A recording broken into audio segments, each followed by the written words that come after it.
Friends எல்லாருக்குமே good evening. Welcome to Delhi சமையலறை channel. இன்றைக்கி என்ன ஸ்பெஷல்னு பார்த்தீங்கன்னா நாட்டு சேவல் சூப்பு, நாட்டு சேவல் பிரியாணி தான் செய்ய போகிறேன். பார்த்தீங்கன்னா அதுக்கான ப்ரிப்ரேஷன் தான் ரெடி ஆகிட்டுருக்கு. 2 போர்ஷனாக பிரிச்சுக்கிட்டேன். ஒரு சைடு சூப்புக்கு, ஒரு சைடு பிரியாணிக்கு. பிரியாணிக்கான ஒரு சிக்கன் வந்துட்டு நான் கொஞ்சம் அதிகமாகவே எடுத்திருக்கேன்.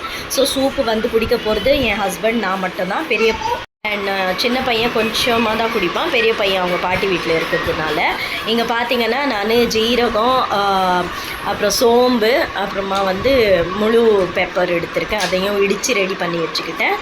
இது கூடவே வந்துட்டு நான் பூண்டு, அதாவது 2 என்ன சொல்லுவாங்க, முழு பூண்டு இருக்கும் இல்லையா, அதை வந்து இடித்து முழு பூண்டு வந்து ஒரு கைப்பிடி அளவு அதையும் இடித்து வச்சு அதை ஆட் பண்ணிக்கிட்டேன். ஒரு 3 பச்சை மிளகாய் எடுத்திருந்தேன், அதையுமே வந்துட்டு 2ஆக கட் பண்ணி ஆட் பண்ணிக்கிட்டேன். இது இப்போ போட்டது வந்து இஞ்சி, 1 இன்ச்சு இஞ்சி எடுத்து ஒரு ஃபைன்லி சாப் பண்ணி அதையுமே ஆட் பண்ணிக்கணும்.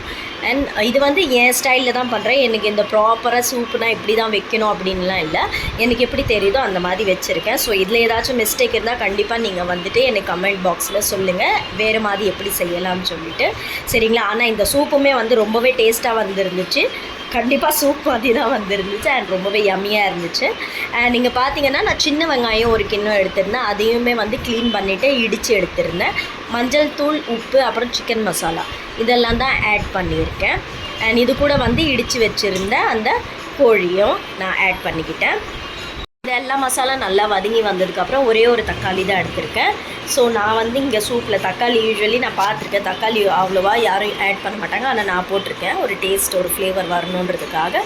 இங்கே இடித்து வச்சுருந்த சிக்கன் பீசஸ் எல்லாம் நான் வந்து ஆட் பண்ணிவிட்டு தேவையான அளவு எவ்வளோ எனக்கு தண்ணி சூப்பு வேணுமோ அந்த அளவுக்கு நான் வந்து தண்ணி ஊற்றிக்கிட்டேன். ஸோ இட் டிபெண்ட்ஸ், நீங்கள் வந்து எந்த அளவுக்கு உங்களுக்கு வந்து திக்னஸ் வேணும், எந்த அளவுக்கு சூப் வேணும், அது வந்து நீங்கள் பார்த்து நீங்கள் ஊற்றிக்கலாம். ஏன்னா எனிஹாவ் நம்ம வந்து விசில் வச்சதுக்கப்புறம் அந்த எல்லா ஃப்ளேவரும் தண்ணியில் இறங்கி வந்துடும். ஸோ தண்ணி மாதிரி இருக்காது, கண்டிப்பாக அது நல்லாவே சூப் மாதிரி இருக்கும். நீங்கள் உப்பு உரப்பெல்லாம் வந்துட்டு செக் பண்ணிட்டீங்கன்னா அதுவே வந்து சூப்பராக இருக்கும். இங்கே பார்த்தீங்கன்னா நான் குக்கரில் கிட்டத்தட்ட ஃபஸ்ட் விசில் வந்து ஹை ஃப்ளேமில் வச்சுருக்கேன், ஒரு விசில். அதுக்கப்புறமா ஒரு 10-11 விசில் வந்து ஸ்லோ ஃப்ளேமில் வச்சுருந்தேன்.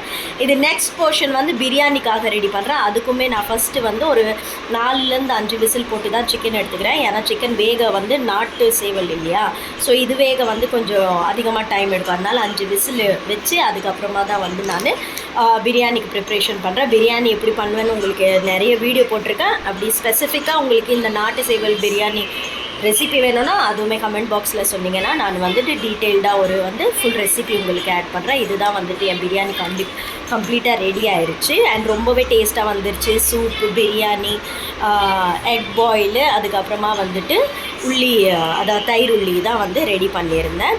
பார்த்தீங்கன்னா ஃப்ரெண்ட்ஸ், உங்களுக்கு என் சேனல் வந்துட்டு உங்களுக்கு என்னெல்லாம் ரெசிபி நான் ஷோ பண்ணணும்னு இருந்தால் கண்டிப்பாக எனக்கு கமெண்ட் பாக்ஸில் சொல்லுங்கள். எனக்கு தெரிஞ்சால் நான் கண்டிப்பாக ட்ரை பண்ணுறேன். அண்ட் இந்த ரெசிபி ரொம்பவே டேஸ்ட்டாக சூப்பராக வந்துருந்துச்சு. என் சேனலில் வர ரெசிபீஸ் எல்லாம் உங்களுக்கு எல்லாம் பிடிச்சிருந்தா லைக் பண்ணுங்கள், ஷேர் பண்ணுங்கள். அண்ட் எனக்கு சப்போர்ட் பண்ணுறதுக்கு என் சேனல் சப்ஸ்கிரைப் பண்ணுங்கள். இதுதான் ஃபைனல் லுக். ரொம்ப டேஸ்ட்டாக இருந்துச்சு. என்ஜாய் பண்ணுங்கள். பாய்.